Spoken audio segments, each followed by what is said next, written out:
ఓటుకు నోటు కేసులో ప్రధాన నిందితుడు రేవంత్ రెడ్డి చెర్లపల్లి జైలు నుంచి రిలీజ్ అయ్యారు. రేవంత్ కు 12 గంటల కండిషనల్ బెయిల్ ఇచ్చింది ఏసీబీ కోర్టు. ఇవాళ జరగనున్న కూతురు ఎంగేజ్మెంట్ లో పాల్గొనేందుకు వీలుగా రేవంత్ రెడ్డికి షరతులతో తాత్కాలిక బెయిల్ ఓకే చేసింది.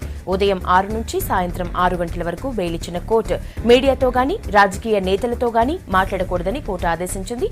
ఇక రేవంత్ కదలికలపై ఏసీబీ నిఘా కూడా ఉంచాలని ఆర్డర్స్ పాస్ చేసింది. బెయిల్ పిటిషన్పై 2 గంటల పాటు వాదనలు విన్న ఏసీబీ కోర్టు రేవంత్ పెట్టుకున్న రెగ్యులర్ బెయిల్ పిటిషన్ను కొట్టేసింది. కేసు విచారణ మధ్యలో పూర్తి స్థాయి బెయిల్ ఇచ్చేది లేదని తేల్చి చెప్పింది. ఉదయం 6 గంటలకు చెర్లపల్లి జైలు నుంచి బయటకొచ్చారు Revanth Reddy. Special police team ఆయనకు ఎస్కార్ట్ గా ఉంది.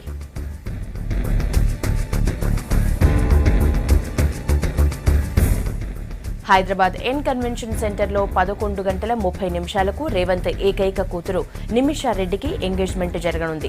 ఎంగేజ్మెంట్ ప్రోగ్రామ్ కు అటెండ్ అవుతున్న రేవంత్ రెడ్డిని కలిసి ధైర్యం ఇచ్చేందుకు టీడీపీ నేతలు రెడీ అయ్యారు.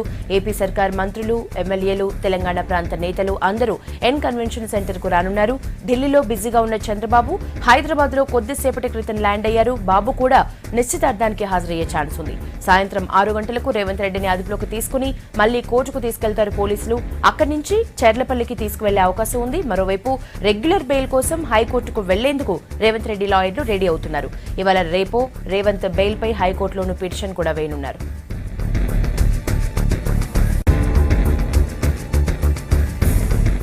రేవంత్ వన్ డే బెయిల్ పై పూర్తి అప్డేట్స్ సంపత్ అందిస్తారు. సంపత్, రేవంత్ కూతురు ఎంగేజ్మెంట్ అప్డేట్ ఏంటి? అలాగే పార్టీ తరపున ఎవరెవరు హాజరవుతున్నారు ఎంగేజ్మెంట్ కి?